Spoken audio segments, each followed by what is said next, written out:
Nak kenalkan ni kucing yang degil. Nama dia Moza. Nak buat video dia kacau. Ni dia. Moza.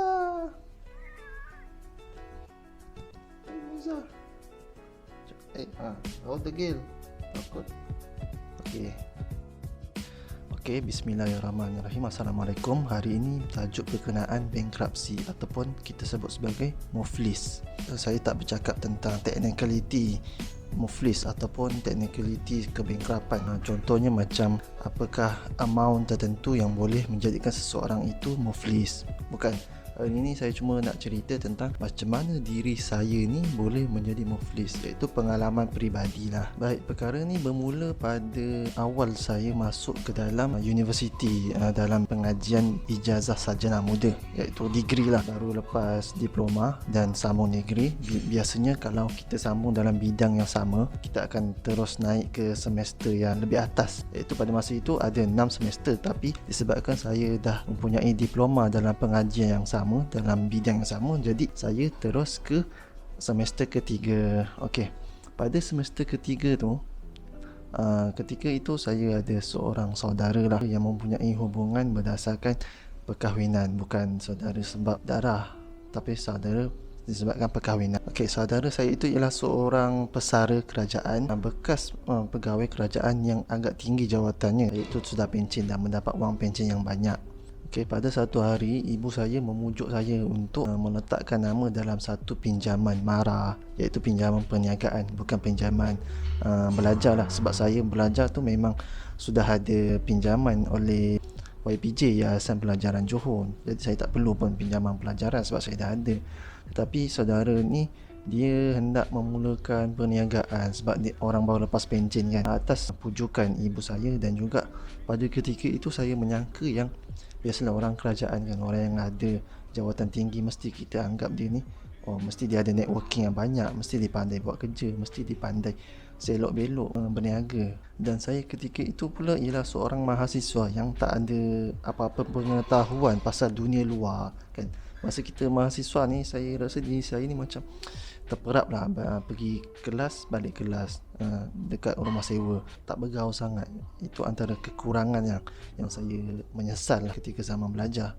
Jadi disingkatkan ceritanya, saya pun bersetuju atas anggapan bahawa perniagaan ini boleh berjalan dengan baik, disebabkan persepsi saya bahawa orang yang bekas pegawai kerajaan yang mempunyai gaji yang tinggi, ketua jabatan, mestilah tahu selok-belok perniagaan, selok-belok networking. Jadi saya pun tanda tangan letakkan nama saya sebagai peminjam bersama saudara saya itu. Beberapa tahun berlalu, saya lihat perniagaan itu macam agak okey lah, sebab saya tidak pun melibatkan diri secara langsung dalam operasi syarikat itu, sebab saya tak tahu apa-apa kan. Jadi saya cuma letak nama sahaja. Saya adalah juga tolong-tolong dalam operasi syarikat tersebut, cuma saya tidak tahu operasi keseluruhannya, berapa jumlah wang keluar masuk, apa semua tentang penggajian pekerja. Saya tak tahu. Saya cuma tolong promotekan dekat kawasan setempat, dekat lokal tempat lah, orang-orang lokal supaya datang ke kedai itu. Itu contohnya lah. Disingkatkan cerita, rupa-rupanya syarikat itu mengalami cash flow yang agak teruk. Dan pada satu hari ketika saya hendak mengeluarkan duit dekat ATM lah, tapi tak boleh. Kemudian saya pun telefon lah pada hotline bank tersebut kan, dan bank tersebut suruh saya pergi ke tempat saya buka akaun bank tu. Dan orang bank tersebut, pegawai yang saya jumpa tersebut, kata saya ni telah dibekukan akaun. Bila saya tanya dia kenapa tiba-tiba beku akaun, rupa-rupanya dia ada tanya saya, nama saya ni ada buat apa-apa tak? Kemudian barulah saya ingat yang nama saya ni cuma ada pinjaman pelajaran je, itu je. Dan kemudian ada lagi satu ialah yang nama saya letak untuk pinjaman perniagaan. Kemudian barulah saya tahu rupa-rupanya perniagaan tersebut tak menjadi dan bankrupt. Dan rupa-rupanya juga surat untuk hadir ke mahkamah tu pun saya tak dapat, sebab saudara saya tu tak bagi tahu saya langsung tentang surat hadir ke mahkamah. Jadi saya terus kena bankrupt lah.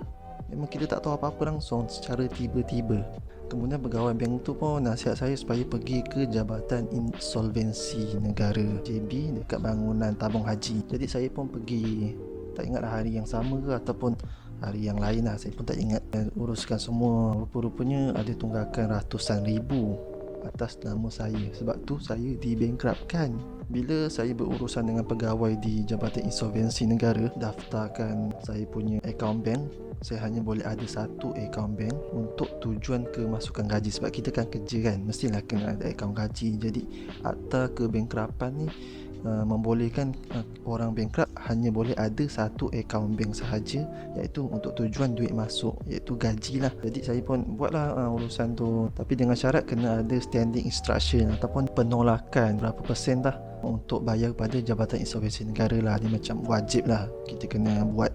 Jadi dari situ bermulalah kehidupan saya sebagai seorang bankrupt, seorang yang muflis pada umur 26-27 lah gitu. Saya tak berapa ingat, dah 3 tahun saya bankrupt. Dalam akta kebankrapan ada beberapa limitasi orang yang bankrupt, iaitu contohnya macam, contoh paling senang lah, tak boleh pergi ke luar negara kecuali dengan kebenaran pengarah Jabatan Insolvensi. Contoh kita nak pergi umrah ke buat haji ke, boleh, tapi kena minta kebenaran lah. Cuma tak boleh sewenang-wenangnya. Contoh lain macam buat pinjaman lah, pinjaman kenderaan ke, pinjaman buat perumahan ke, apa-apa sahaja pinjaman peribadi ke. Sebab rekod kita memang dah job bankrupt dekat kerajaan.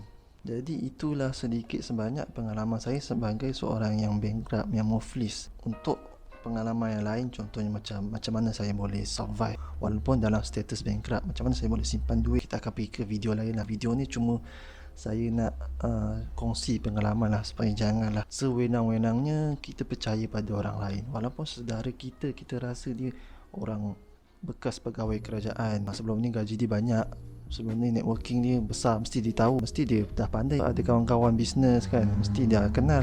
Jadi kita, disebabkan persepsi itu, saya mudah percayalah. Lagipun waktu itu saya mahasiswa, tak tahu apa-apa, kerja pun belum. Senang cerita, pengajaran utamanya ialah jangan letaklah nama dalam perniagaan kecuali ada buat perjanjian antara satu sama lain yang legal binding. Sebab kita tak boleh nak percaya sangat orang, walaupun kita percaya tapi kita tak jangka yang sesuatu itu akan berlaku. Syarikat tu, perniagaan tu akan menurun. Ataupun kalau kita nak buat pun, biar kita yang uruskan, sebab kita yang letakkan risiko kan. Biar kita yang buat lah. Jangan kita letak nama saja dan lepas tu biar je orang lain uruskan. Baik, jadi kepada mereka di luar sana, terutamanya orang-orang muda lah, jangan sewenang-wenangnya untuk letakkan nama kita dalam risiko yang kita tak nampak, risiko yang kita tak tahu, yang kita tak ada pengetahuan dalamnya, untuk mengelakkan masalah di kemudian hari yang menyusahkan kita. Memanglah saudara ke apa semua kan, tapi banyak perkara yang akan terkesan.